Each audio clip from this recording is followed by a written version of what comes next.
Okay. You're known as the Celtic Medium. You're in New Hampshire now, but you were born in Ireland. Can you Correct. take us back to kind of starting wherever it makes the most sense and sharing as much or as little as you'd like, but can you kind of just take us back and kind of tell us about maybe a little bit about your childhood or how you even, just began to discover your gifts and abilities and how all that looked before you got Sure. into Yeah, the work absolutely. you're doing. Well, I was born in Galway, Ireland, and I'm not going to say the date because that will just age me too much. But yeah, so not so long ago, I was born in Galway, and I'm adopted. So not that it makes any difference, but it kind of does in the way of my abilities and my gifts because I wasn't brought up in a spiritual family or a family that had gifts or abilities, but amazing parents who recently passed away, God rest them, but who are always with me. But very religious parents, in the sense, spiritual in that sense, but wonderful, wonderful parents. But I suppose it was probably about. I always had very vivid dreams, so I think that was probably the first sign that I had something. And I guess I just thought everybody had it, so I really had no one to compare it to. So I just assumed like everybody had these really clear dreams, and I'd be like, "Oh, I dreamt this last night. Don't you dream that?" And people would be like, "I can't remember my dreams," and I thought, "Oh, you can't? I can remember everything." And then I think what the first sign was just that things would start to happen. So I would dream certain things, and all of a sudden these things would, come true, or, certain things would happen after them or following them. Um, the other thing too I remember as a child is my parents were wonderful for taking me places in Ireland, and as you know, Ireland's a very ancient country, and they would always take me. A Sunday was our day to always go for a Sunday drive or a picnic or something. And my parents were big history enthusiasts, and they loved to go to any historic places. So we'd go to castles or ruins or anywhere where you could walk around anywhere like that. And I always felt the minute I came in close contact with anything like that, that I just went into this zone of connecting with an energy that I couldn't explain. And I think, and now when I look back in foresight, when I look back in hindsight, I should say, I'm realizing that I was actually connecting with the spirits of, that were connected to those particular areas. But I used to go off into my own, like I would just be lost, and I'd go off on my own way off. And my parents would always be saying, "Oh, you're daydreaming and you're lost. And what are you doing over in that corner? And why are you over there?" And I just feel like mesmerized by all of those places and absolutely obsessed by those places. And then let me see what else. So that would have been the main thing. And also, my other intuition would have really been with people, in the sense that when I would meet people, I would instantly get a feeling of either an aversion to certain people or feeling connected to certain people. So I would feel like that I really liked a person, or if I would feel negative energy off certain people. So, if my mother was met somebody, if we were in town or shopping and she met somebody and they'd stop to talk to her, I'd kind of be like, ooh. And after we move on, I'd say, no, there's something about that person I don't really like. And she'd be like, don't say those things about people. That's not a nice thing to do. And I'd be like, not saying it in a negative way, but to me, it was just a feeling I got. Again, not knowing what that was.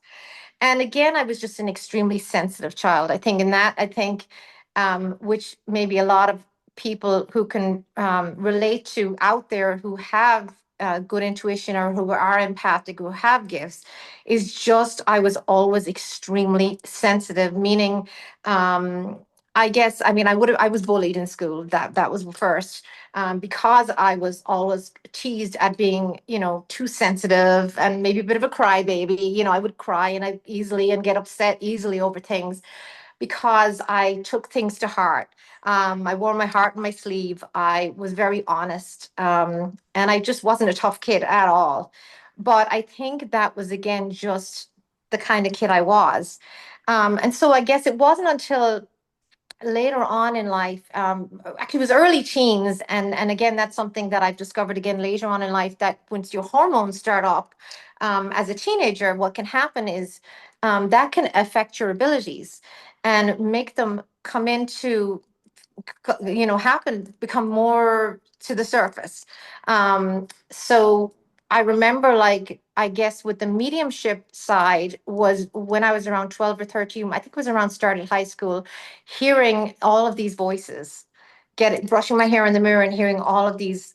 I don't know if you've ever, like, it's kind of like in the horror movies, but you hear all these lots of voices whispering at the same time, and it freaked me out. And that was the first time I ever remember hearing voices, physical, which sounded to me like physical voices, but in my ears, and then putting my hands over my ears and screaming at them to stop, and then they would just stop like a record, and they would go away. So when I tell them to go away, they stop. And so then when I was about, I suppose, maybe 15, 14 or 15, I think somebody gave me a book on, or somebody had a book on just things like that, which were about, reading with tarot cards, about astrology. I was always interested in astrology. So, tarot, I'm a Cancer, so I'm a sensitive Cancer. So I was always interested in star signs. And somebody gave me a book on star signs, but it also had other things to do with, all the gifts and the gifts of intuition and the gifts. And so I started reading it and I was like, well, this kind of makes sense. So that's kind of got me then to look into it further. And I started learning about, spiritual gifts. And then I bought my first set of tarot cards when I was 17, when I went to work in the States for the first time, and dabbled a bit in that and taught myself how to read tarot. Kind of a process of self learning. I didn't have anyone to teach me. And Wow. I definitely didn't tell my parents, because strict Irish Catholic parents. And even back then, I think, I mean, we're talking about, you know, um, the early 80s, Hmm. that was not accepted, especially not in Catholic Ireland. Yeah. And so I definitely wasn't going to be sharing that with anybody. So yeah, I think I was just very self-conscious, and I was afraid of judgment and what people would think about me. And so, I kept that very, very hidden, and just kind of learned myself, kind of, you know, in my room. And then as I was a teenager, and went to college, and then there was a couple of friends heard I, could do readings, and then they were like, "Oh, read me," and Wow. it turned into just a kind of a fun party thing. But as things progressed and readings were starting to happen, people would come back and say, what you told me happened. Wow. Then that was kind of like what they were saying, wait a second. Something to And this. to me, it was just easy. Like, to me, I didn't think it was a big deal, so it just kind of took off from there. As time went on, the mediumship, I think I didn't delve into it till later on. I was constantly receiving messages all the time, but I was a reluctant medium because I'm kind of a perfectionist. I don't like to give messages unless I'm absolutely sure what I'm receiving is correct. Yeah. And being a medium, you have to really let yourself go, and you have to trust in spirit that what you're receiving is that you're just the person in between, that they're telling you and you're supposed to tell the person. You're not supposed to interpret the message. Mm. So you're just supposed to pass it on, in other words. And so that's something that you really have to learn trust in the spirit and in the person that you're receiving the message from, that I'm just the messenger. And that takes a long time to kind of really trust in yourself and trust in the other side. But yeah, eventually, yeah. So I started reading tarot eventually. I mean, I worked in a regular job. I moved to America in 1996. I got married at 23, and I moved to America in 1996. And I worked a regular job. I was a medical office manager. I worked in a hospital for many, many years. But then when I had my first son, I started working from home. And that's when I started looking into, doing readings after a near-death experience I had. And that's kind of where it just took off, then really took off. Incredible. I definitely want to talk to you about the near-death experience. Something I wanted to ask you was one, it's incredible that you really didn't have any outside help or mentors or teachers or No, you yeah. had a few resources in terms of books and stuff, but the fact that you did this really on your own is incredible. Do you think that just having yourself to guide you and listen to, do you think that that actually helped? Because especially now with the internet, there is so much noise out there. And Yeah. one person will tell you to do one thing to connect with spirit, and another person might tell you, the complete opposite. Do you think that it actually helped you because you didn't have outside noise? I actually do in some ways. I do think it would have helped to have some guidance and someone I think so. Here's what I think. I think it would have helped a lot to have had somebody to talk to about my gifts in the sense of the fears I had of what I was, feeling, sensing, hearing. And some of the fears were like, is this really happening? Am I hearing these things? But regarding learning, I think it was good to not have any, all I had was to go to a library or go to a bookstore. Even when I did that, like when I first learned tarot, I did get a tarot book. And my first set of tarot were Rider-Waite tarot.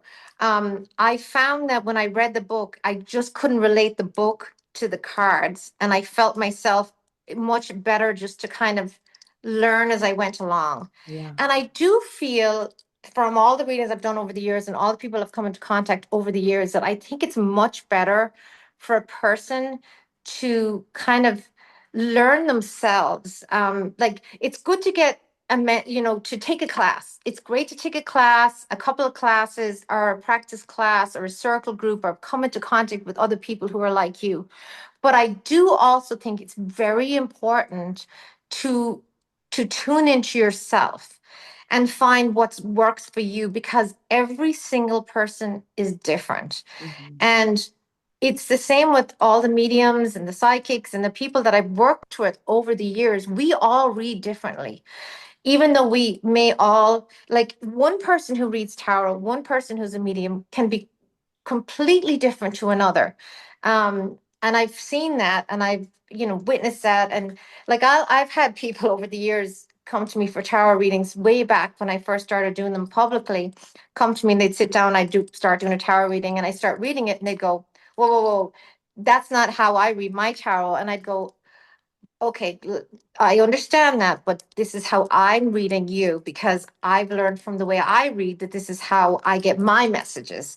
And I think it's important to not be just sticklers for like, this card means that, this means that, and there's only one way. Like, don't stick to somebody telling you there's only one way. There's not only one way. You have to trust yourself. Yeah. And I think that's the biggest lesson for learning is learn to trust your own feelings, what you hear, what you see, your own senses. I really think that's really important more than anything. Really important. Yeah, I do. Like again, like it's like everything nowadays. There's so much input and noise and social media and trust me, social media has been great for me, to help me build my business. But at the same time, I think to sit quietly and to figure out who you are and what works for you as a person. Don't let somebody else tell you that's not how you read.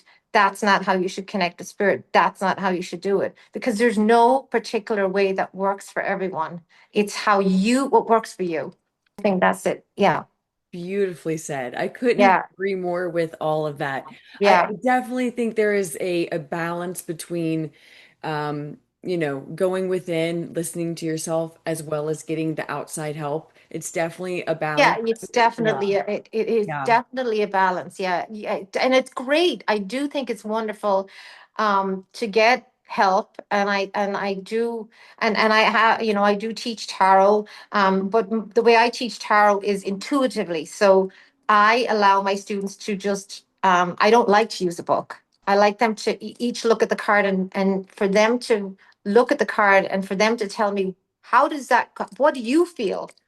And everyone sees it differently and everyone feels it differently, and the best way to learn is for them to learn how or to relate to that card or to relate to how they feel to that particular thing, along with knowing what the meaning does mean is how they'll always remember it and how they'll relate to it when they're doing readings. And also to learn, how to tune into people and their own senses, how they connect with people. So again, it's a combination of someone helping you learn, but also really knowing yourself. Yeah. I mean, yeah, Yeah. yeah, it really is, I think. Yeah. Agreed, agreed, agreed. Yeah. Because you did work in the medical field, did did you see or have any experiences with spirit and things of that nature in that field? Well, funnily enough, the first job I got when I came to America, and I interviewed for several jobs, and I got offered two jobs. And the first job that I accepted was a hospital in Boston. And I was set to start work on a Monday. And then the Friday before, I got an interview for a second job. And I said, well, I'll go along and see anyways about this other job. And it happened to be for Leahy Clinic. I don't know if you know Leahy Clinic, but it's in Boston as well. But so I went for this other interview, and it turned out to be a much better offer. Mm. So I took the second job, but the second job turned out to be in the pathology department, working downstairs where they do all the autopsies and everything. And it was just interesting that I ended up working where I'd be connecting all the time to, yeah, spirit all the time on a regular basis. So I did have to kind of tune myself out during work because it was kind of hard to work. Um, Wow. Sometimes, yeah, it Wow. was. Yeah. Did any spirits come through like with messages to like for you to relay to past loved ones, or I'm sorry, loved ones that were still here? Like did anything like that come through? Like did you ever get a message while you were working in the medical field from someone that had passed for you to like relay? I can't remember. I'm sure I did. I Yeah. got lots of messages. Yeah, I used to get messages all the time, but I wouldn't have been something that I would have done in my job at the time because it would have been kind of frowned upon. I would love to hear about your NDE. Again, as much or as little detail as you Sure. need to share, but anything that you feel is important or anything that you want to talk about that really kind of, if your paradigm changed after that or Oh anything yeah, like that. Yeah. definitely. I mean, you were already, exposed to spirit and all of these experiences already, but I feel like an NDE would just add another layer It to totally did. My near-death experience catapulted me like right into everything. I mean, I think what it did for me was it validated for me what I was meant to do. Because I think up to that point, I was very reluctant. I was very afraid of judgment. I was afraid of what people would think. Um, um, I was just, I guess, just had a lot of anxiety, and I am somebody that has suffers from anxiety. I've always had anxiety ever since I was a child, and I do think that's very common to also with people who have gifts or who are sensitive souls. I think we do have anxiety, and some people have depression and anxiety, those kind of things. And I think it's just just goes along with people who are sensitive. And so I think I always had this like, what are people going to think? That you know I'm going to be judged. They'll be like, witch, whatever. And so especially being, like I said, Irish Catholic. But yeah, so I think around that time I had just moved to New Hampshire. It was it 2000, 2000. I just moved to New Hampshire and just bought a small little fixer-upper house in New Hampshire. So it was before I had kids. So around that time, I was still working in the hospital in Boston. And I really wanted to use my gifts, and I could feel that like I wanted to use them so bad. And I just felt like so like I was working in the hospital, but I felt like, and so being in the hospital was a way for me to help people, but at the same time it wasn't what I wanted to do. Like it just wasn't. But it was my way to just kind of get that out of my system, you know what I mean? I wanted to do that, but it wasn't what I really felt I needed to do. So yeah, I mean basically it was, we had family over to visit from Ireland, and we had just gotten we adopted a 7-month-old puppy from a shelter. And We were supposed to fly to Arizona to a wedding. And as we went to check out, the day it happened, it was actually the 3rd of July. And as we went to check out the kennel that we were going to put the puppy in for when we were gone for just like a few days, as we were driving away from the kennel, I turned to my husband at the time and I said to him, I have a strange feeling that he's not going to see that kennel today or tomorrow. That's not going to happen. And he looked at me and he said, why are you saying that? He goes, that's a very strange thing to say. I said, I don't know. I just have a feeling something's going to happen. And so he was like, don't be saying things like that, because it was his sister's wedding that he was going to. He was giving his sister away. So, anyways, I was like, yeah, you're probably right. So, trust turns out later on that day was a very hot day. And so he went to take his sister and his mother and his niece to the mall shopping. And my nephew was 7 and he didn't want to go. So I said, well, why don't you stay home with me and why don't we, we'll wash the dog. And so great ideas. Stay with your auntie, we'll wash the dog. Very rambunctious 7-month-old puppy, big 75-pound puppy. Mm. So we had just put a paddle pool in the backyard to for my niece, who was a baby at the time. And so I said, well, let's go out there and we'll do it out there. So I got the doggy shampoo and I said, put on your swimsuit. I put on my swimsuit with shorts and I said, we'll go out. Now, my aunt had just sold a house and she was getting rid of stuff in her house and had a yard sale and she had a big glass pitcher and a 50s style. And I was like, hey, I'll take that. I'll make margaritas for the summer in that. So I had taken it. Now I couldn't find the plastic pitcher. So of course we were in a hurry to get the dog out and the dog was barking. So I said, oh, I'll just grab that. So went out, started washing the dog, and it was great fun for a few minutes and sudsing up the dog and whatever. But then he kept wanting to run off. And you know how dogs do, they want to run off and get it all off him and roll in the mud or whatever. So I decided I was going to take his leash and wrap it around my wrist. And so that's what I did. So then I was holding him with my right wrist, and then I was rinsing him with the glass pitcher with the water, just scooping up the water and rinsing him. But then all of a sudden he decided he didn't want to be there anymore and made a bolt to go under the deck where it was all dirty under the deck.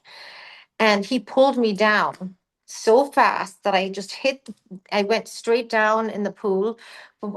Just after leaving the glass pitcher down. So he pulled me straight down on the glass pitcher. And I didn't know what hit my leg. I knew I fell on something, but it felt like concrete. And so I went, geez, I hit something really hard. So then I sat up. But when I sat up, there was a huge piece of glass sticking out from my leg. So the pitcher had broken and the glass had gone straight into my leg. Mm. And of course, you think watching enough crime TV or not some medical TV or whatever it was at the time. I used to watch ER all the time at that time. I think and working in a hospital, you think, don't pull the glass out. But when something's sticking out of your leg or something, you first thing you get into a panic, you go, oh, there's something in me. Pulled out the glass, but I severed a major artery in my leg.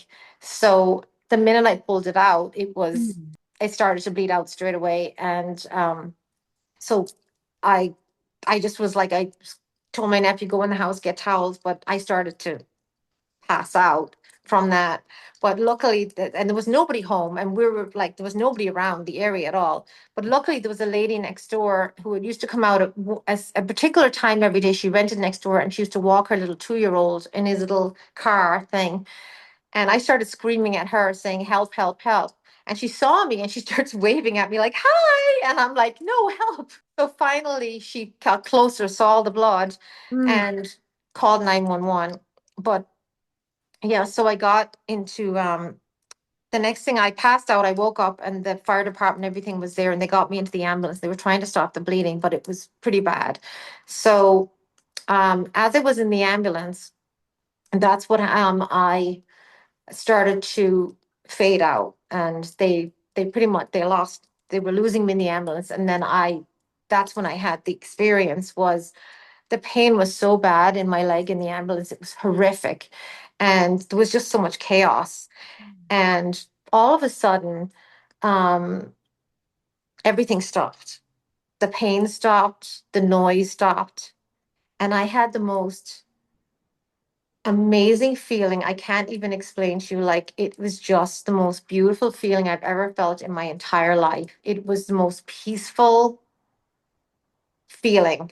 And everything just stopped. And I just was like, oh, everything's fine. Everything's wonderful. And it was the most beautiful, like, light, and just everything was just amazing. And I was just like, I'm okay now. Everything's fine. And I was just starting to just like, I can go to sleep now. Everything's good. I'm fine. I'm fine. And I just started to drift off, and it was just so beautiful. And then all of a sudden, boom, they were like back in. They were like waking me, they were bringing me back. And all of a sudden I was like, whoa, whoa, whoa, whoa, whoa, no, no, no, no, no. I was like, yeah. And they brought me right back, and I was so mad, because it was, it was just awful, because it was just, that moment was, and I'll never forget that amazing moment. But also what happened to me during that moment is I witnessed Archangel Michael. And Archangel Michael saved me that day. You know, I never connected with Archangel Michael before in my life, ever. I never connected with angels in my life, and all my spiritual time and my religious, when I prayed in Ireland, when I went to church, I never connected specifically with the angels. I used to pray to the Sacred Heart, I used to pray to the Virgin Mary, but I never specifically connected to angels. But in that particular moment, after, actually, then when I went to the hospital too, I had to have an 8-hour emergency surgery to save my leg, and thankfully everything was fine. And he saved me that day. And when I was waking up from surgery, I could feel him on my right hand side. I knew he was there. I knew what he looked like. I could hear him. And when I opened my eyes, he was gone, but I knew he was there the whole time. And following that particular time, um, I just was in this like daze of what happened. Like the physical recovery was one thing, but just the spiritual, what took over me afterwards was just, I couldn't believe what happened. And then I just was like, I knew that was Archangel Michael, but I can't tell you how I knew that was Archangel Michael. But following that, the few months following my accident, I mean, it was a long recovery. But following my accident, I started to get all these crazy signs, starting with finding feathers. I started finding feathers, white feathers. Everywhere I go, it's find these white feathers. Then I started seeing these numbers everywhere, and things that said angels on them. And I was like, okay, this is really weird. So then I had 7 blood transfusions during my surgery. So I thought, oh my God, is there like some kind of side effect? So I was like looking up, is there some side effect with blood transfusions? Like, is there something wrong with my brain? I really thought, like, did I Wow. lose oxygen in my brain? Like, I thought like I was hallucinating and seeing things, because they were so see all the time, every day, and it was becoming more and more frequent. And then so then one day I was looking up to see what all these things meant. And all of a sudden this thing came up on my phone that said angels are connected to all these, like the feathers and the numbers and all of these things. And I went, wait a second. So I started to do more research on it, and all of a sudden it all made sense. That all of a sudden the angels were starting to say, hello, we saved you. It was all of us. We were there for you. We connected with you. We're the ones that are around you all the time. And all of a sudden, once I made that connection, it was like this explosion of signs everywhere. Mm. And all of a sudden, I was like, felt overwhelmed that I had to let people know. So I started a Facebook page in that moment, not for readings or anything, because I still wasn't doing public readings.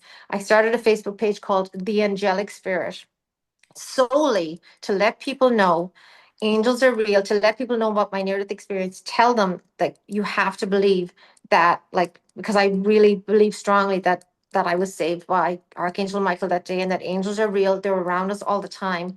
They are there for us. We can't see them, but they're there everywhere. And that we're just not aware of them. And I wanted everyone to know this. And I just shared messages every day about the angels. And after that, then it just kind of, after that, they just kept pushing me and pushing me. I heard them, then I started connecting with them, and it was at that point, and they started pushing me, you need to do this. You need to use your gift. You can't let your gift go. Yeah. So that was the near death part. Yeah. That took it off in a whole different dimension. Yeah. So when did you go from just kind of sharing on Facebook to actually seeing clients? So that happened to me in 2001. Now, I didn't actually start seeing clients until, oh, let me see. I worked right up until, gosh, that's probably almost 10 years later, I think, Wow. that I really, really, really wanted to, like, I went on this major spiritual journey. I was seeing people here and there quietly, but I hadn't become really public about it. So then I was still working because my kids were little. I had my son in 2006 and my daughter in 2009. So, oh, I know. So then I was working from home. And then at that point, I decided I was going to start really working on my spirituality and connecting with the angels and doing all that. But I wanted to just do it on, myself on the side and see how it, I just wanted to take my time. Yes. I didn't want to just go out there and just be like, I really felt like this was a journey I needed to take slowly. And I think it was in probably maybe in about 2000, maybe eight, maybe when my son was little, I think, maybe. I remember there was a psychic fair in town, and it was really strange. They had a sign, they had put a sign that they were looking for a reader and or a tarot reader. And I um was kind of like, should I, shouldn't I? And I could, like, my angels were like going, because my angels connect with me now all the time. And Archangel Michael, I connect with him all the time. And they give me messages all the time. So ever since my near death experience. And they were like, do it, do it, do it. And I was like, no, I'm too scared. So then finally I was like, I picked up the phone and I was like, okay, I'll just inquire. So I did. And I picked up the phone and I went, um, I see you're looking for a tarot reader or a psychic reader. And they were like, we are. Can you read? And I said, well, I do it, I don't do it publicly right now. I am a reader. And I had done it for friends and, family around, but not like publicly. And they were like, well, we really need someone. Do you want to just come down to this fair on Sunday or whatever? And I was like, sure, I'll go down. I'll just do it this once. So I did. I went down. I did it that once. And it was just amazing. I felt amazing. I read a whole bunch of people. I felt like finally it was like getting this huge amount of stress off my chest, and it just went really well. So the lady asked me, she said, would you continue doing it? Would you do more fairs with us? And I was like, well, I guess, I was still working from home doing my other job. Like I was working for Beth Israel Medical Center. But I said, yeah, I mean, I'd love to. I just was like, well, I guess I'll start off here, So I continued reading for them. And then I started doing more and more spiritual events and psychic fairs. And that just kind of took off. Wow. Wow. Yeah, it just took off. And once I actually physically started reading people, I got more and more requests for readings. And then once I did readings, when I would do private readings, people would request me to do, will you come to my house and will you do a Family or group? And will you do, yes. and it was just all word of mouth. Yeah, it Wow. was literally people just requesting me. Wow. And it just took off from there. So that in 2000, and I can't remember when in 2011, I finally gave up. So then I decided I think I want to really do this. So then I said, I'll trust spirit. And I kept being pushed. And went to quit my job 3 times, but I wanted to make sure I could make, be okay to like support my family and not, you know what I mean? In the sense that, because I'm not someone that likes to, I like to help people out. I don't like to, at the time I was like, I don't want to be like charging a lot of money or anything. And I don't want to be like, I believe I have a gift for a reason. And if people can't afford it, I want to be able to help them. But at the same time, I needed to support my family, you know what I mean? And so I was like, okay, well, I had 2 little kids and I was like, well, I was doing it side by side. So I was doing my job Monday to Friday. And then on Friday night, Saturday, Sundays, I was doing readings on the weekends. So I was kind of doing all of that together and then trying to figure out how I could manage all of this, with my kids and stuff. But I really, really loved it. And it made me feel like, and the more I did it, then the more, my gifts just, came out even more so. And I just felt more comfortable, like this is what I was meant to do. And once I started going to all these psychic fairs and spiritual fairs and craft fairs, I came into contact with such an amazing group of spiritual people who Yes. were just like myself, Yeah. and we all could sit and talk about our gifts and connect. And it was just a great feeling, to finally feel like I wasn't alone, and in that whole journey too. And Absolutely.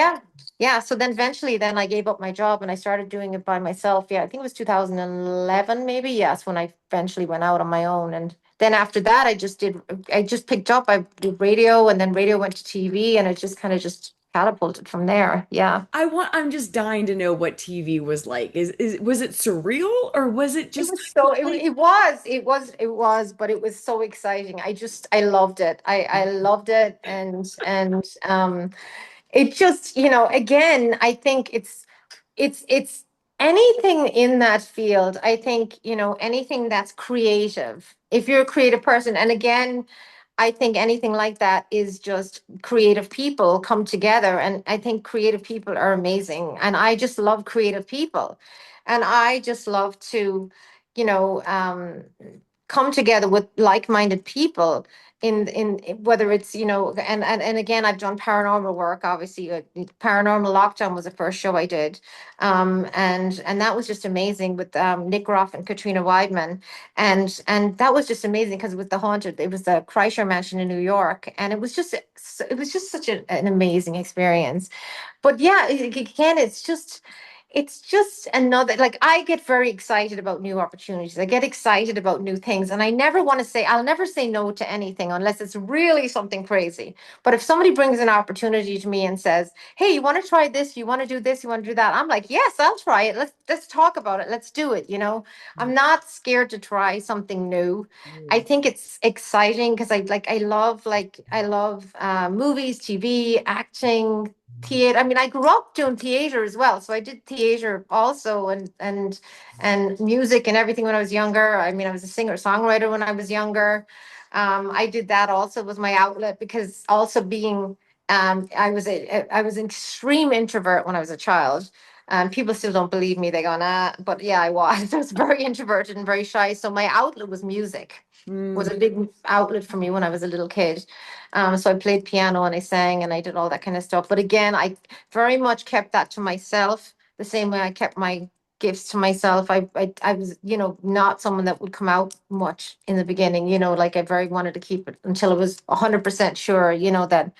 But I think, yeah, I love creative people. So anything in radio, TV, acting, music, anything creative, I love. I just love creative people. Yeah. I'm going to have your links to everything in the description so that people can find you. But I just want to kind of touch on some things so people can get an idea because you can do tarot readings for people. You can connect with the angels. You can also do like a mediumship reading if Yes. they want that. Yeah. What else am I missing? What else is that kind of Yeah, I am a master tarot reader. I've been doing that obviously since I was 17, and I still have here the same tarot cards. wow. I'm almost like I'm so scared. I take them with me everywhere when I travel, because every time I go to Ireland, I put them in my carry-on because I'm afraid to let them go in my suitcase in case I'm like holding on to them. I'm like, I can't lose these. Yeah, I do. I do tarot readings. I've been doing them my whole life. So if you have specific questions you want to ask about anything in particular, they're more direct, and you can ask specific things. I do connect with loved ones who are crossed over, whether it's, I do pets also. So I do family members and I do pets. And also so I can do that privately. I have been doing mainly, obviously since COVID, everything just went on to, Zoom or FaceTime, which is a lot of the time I do, our phone readings, and I can connect just as well. Trust me, it's exactly the same by phone or FaceTime or whatever as I can in person. And also then I can do small group events. So I can either go to your house and do a small group event, or I can also do a big event if you want to book me like to a restaurant, or if you want to book me to do a bigger event or even a charity event or something like that. I have one coming up actually on October 29th. Actually, I'm doing one an event on October 29th in the town of Pelham, at the Pelham High School Booster Club there. I'm doing one there for them, an evening with a medium. I'm doing an event there for them. So yeah, so anything like that. Yeah, if anybody wants to do anything, like I said, just the best way to do is just you can message me on Facebook. I'm working on a new website because I've been kind of on and off for the last couple of years because I lost a lot of family members. I lost both my parents and my biological mother in the last 3 years. Yeah, so it's been kind of, there's been a lot of things, personal things going on in my life. So it's taken its toll, and I find it hard to connect or read when I'm going through emotional things, obviously, and I want to be there 100% for people when I'm, reading. I don't want to be half there, you know what I mean? So, but I'm coming back now again and doing everything again. So, and I do live in a haunted house in Derry. Thank you for bringing that up. I wanted to ask you about this. Only you Yeah. would purchase a haunted house. Tell us all Well, about I didn't how know it did was you haunted when find? I bought it. Oh, So you didn't. I no. thought that's why you bought it. Oh, Okay. no, no, no, no. Tell Well, us about that. it's a historical home. It's actually called the Alanson Tucker Mansion slash house. 1813 it was built. And yeah, it's a beautiful home. It's in East Derry. And yeah, we purchased it in during COVID, believe it or not.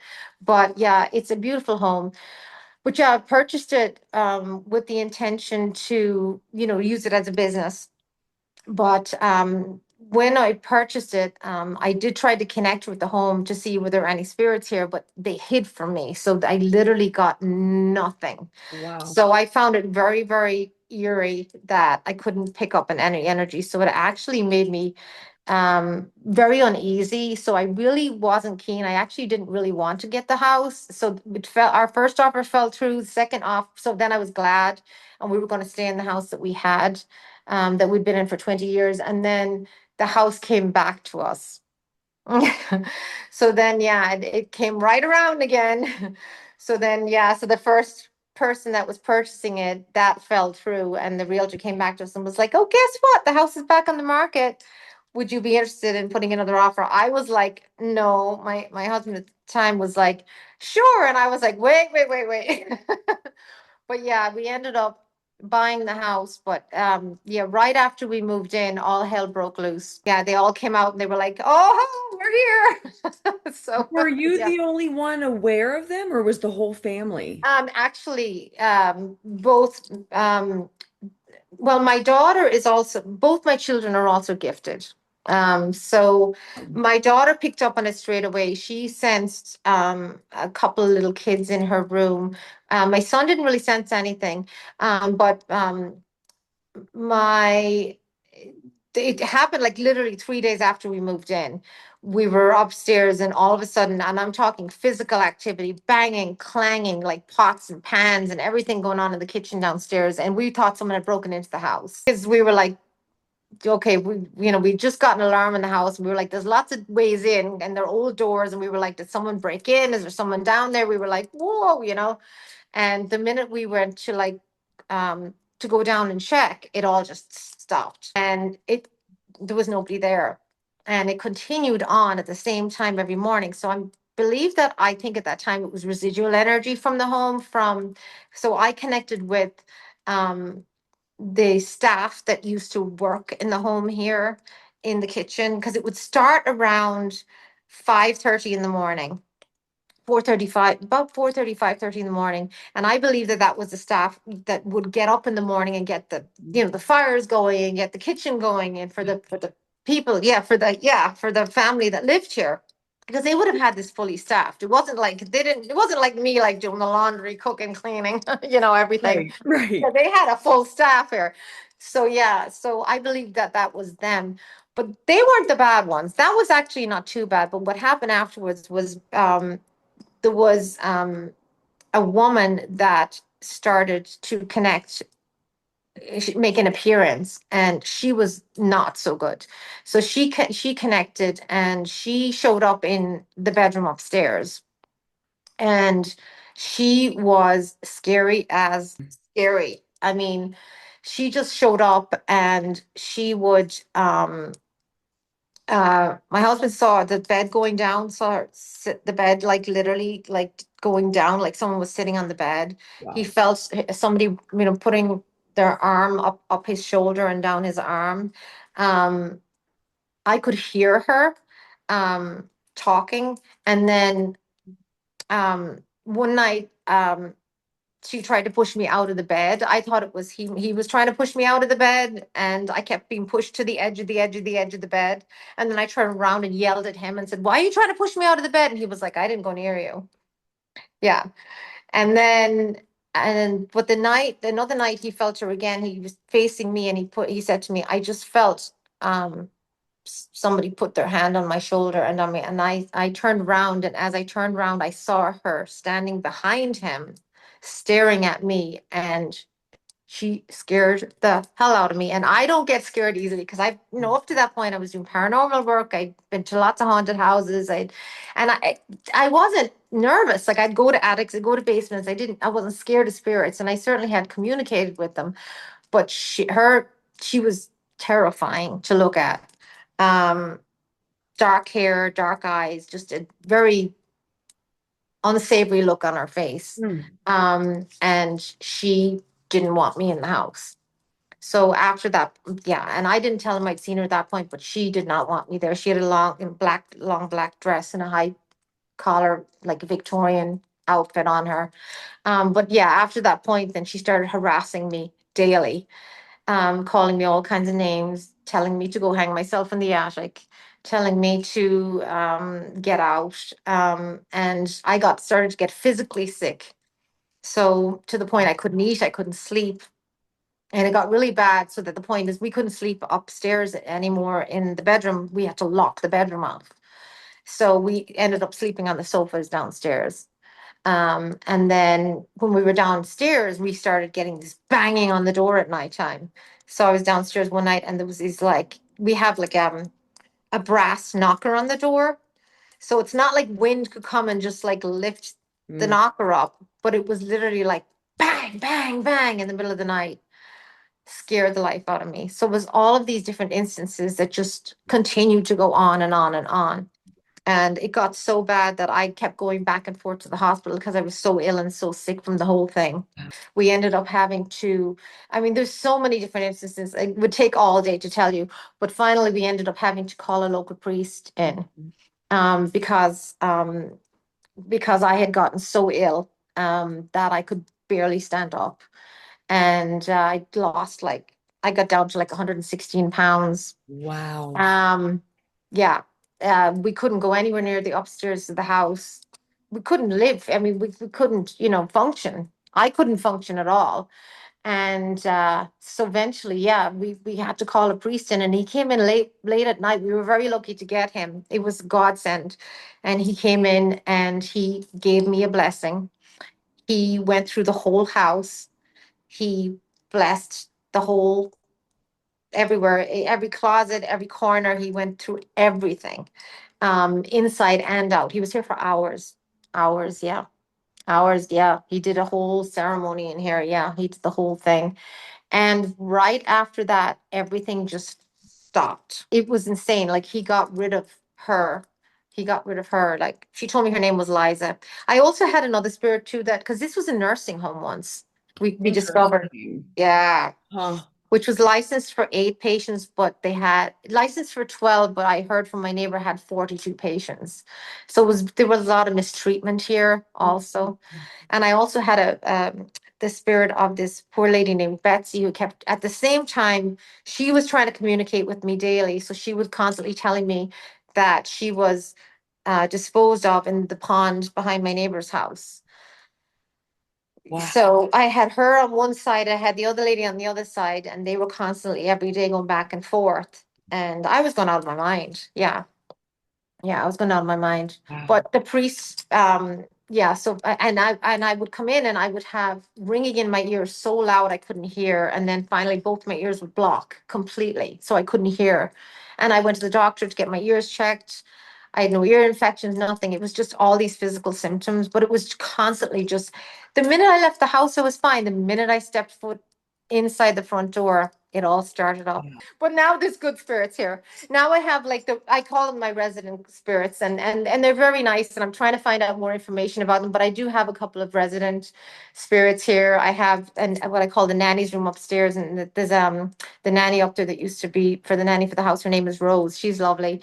I have a guy called Eddie. He's super nice. He's decided to stay here, and he's back near the piano room, and he's a really tall guy, and he's really nice. He just stays in that area back there, but he's yeah, he's amazing. I really like him, and I still have the ladies in the kitchen. But yeah, Incredible. I have lots of yeah, and there's a couple of young kids around there too, around in the back area as well.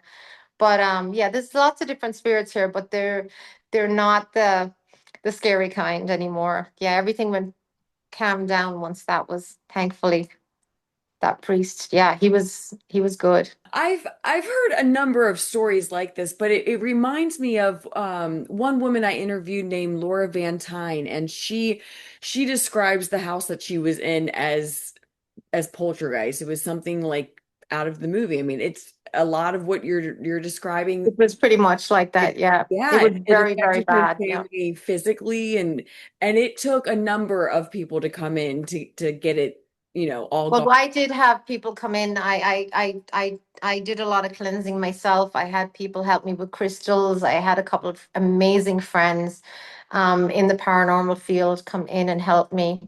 My friends Sherry and Jamie came in also, and they did come in to help me. They were the only ones that I was able to really get in here because every time I tried to get people to come in, they would be stopped. Something would happen.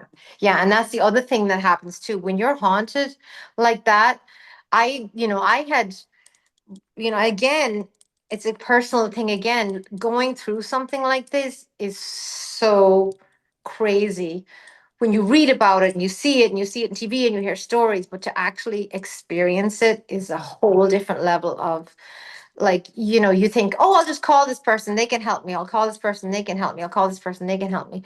But if there's something negative, if there's a negative entity or something that does not want someone to come into your home or does not want them there, it will not allow them to come in. But I think that what happened was at that particular point was I really believe again that my angels I think again, good versus evil. I believe my angels and my Archangel Michael and all of that, that it took that much of, faith and spirituality, like that the priest was the only one that could help me with that at that particular moment. That was the only thing that was he was the only one that and it was crazy because he was actually a priest that had um done cases like this before. We did not know that. We just randomly just called a church and we're like, we need help. Like we need help. Wow. And he just happened. And the thing was, he was not even supposed to pick up the phone that night. The person that was there didn't pick up the phone, so he just said, "Oh, He goes, I'm not supposed to." He goes, "I don't know why I picked up the phone." He goes, "I never pick up the phone," and he just happened to just hello that night. I believe that was the spiritual power of God, the angels. I believe I was divinely protected that night, and that's what happened. Yeah, so I really do believe in all of that. Yeah. There's a lot happening physically, emotionally, spiritually. But yeah, anything you want to touch on or any advice just for, the weird time that we're living? I think what I want to touch on is again, I think that I'm seeing a lot of people awaken. I think there was a lot a few years ago, but I think there's so much right now negativity in the world. There's so much fear in the world. There's so much, you know, um, people get so traumatized and there's so much on the news and on social media and everything. And I think that um we need to start to kind of just not disconnect from them, but start to like tune into ourselves and start to have faith in the goodness in people and start to look for good things in life. Mm. And I think it's like for me personally, what I try to do is just daily, try and do something good, whether it's opening a door for someone, or do something good, or let a car out in front of you, and not be like, because I find that people are very tense and aggressive, and like you can sense it, you can feel it off people. And I think it's just like small things. If we could all just do small things for each other, to just, small things daily. It doesn't have to be a big, massive thing to change the world or anything. And I think that will also then help our nervous systems and help us tune into ourselves and our own intuition, and also tune into your own intuition. Trust your intuition, trust your gut feelings. A lot of people out there feel that, um, you don't have to be a psychic. You don't have to be a medium. You don't. Everybody has intuition. We all have intuition. And intuition is just your gut feelings.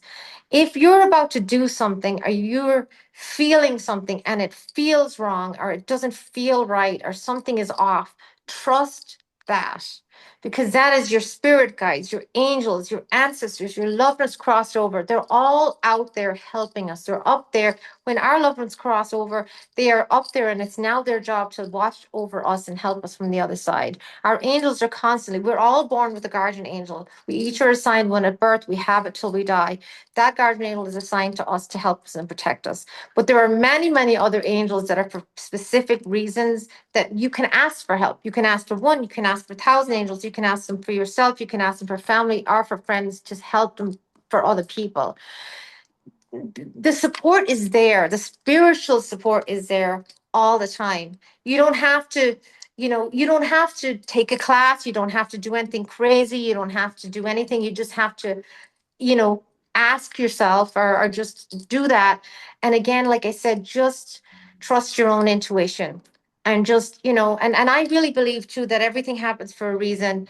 Even, and trust me, I've had my fair share of crazy things in my life and bad stuff as well. But I do also believe that even the bad stuff in life leads us to the good stuff. And Mm, sometimes bad things happen so that it can put us on the right road to the right things. yeah. And so sometimes when something bad happens, we tend to get so wallowed in like, this is really bad and it's never going to get right again. But sometimes if something bad happens, it means that this was meant to happen so that we could go on a different path to bring us to something good. It might not, you might not see it straight away. It might not make sense right away, but eventually it will. And I think we just have to try and focus on that. It's like sometimes you might, miss your boss, but then you might be saved from something else down the line. I mean, think about the people at 9/11 who, like missed, weren't didn't go into work that day, Mhm. or something happened for them not to be there that day. That happened for a reason. Mm, So everything, I believe everything happens for a reason, the good and the bad. yeah. So again, trust your intuition, have faith, and trust that angels are with us every day. Look for the signs. If you see things, you know, just trust in it, and just listen, and know your loved ones are with you every day, and they are with us all the time.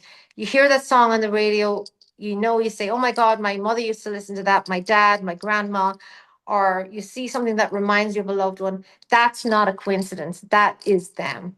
It's them. It is them letting you know, hi, I'm just here saying hello, and I did that for you. So just remember those things. And if we can just, all these little things will give you a little lift throughout the day, and it'll help. Colleen, this was incredible. You are incredible. Your story Uh, is amazing. I Thank you. You're love so that nice. you just trusted yourself throughout the process and it all worked out. This was beautiful. Thank you so much, Colleen. It really was amazing. Thank you so much. Thank you so much. I really enjoyed chatting to you.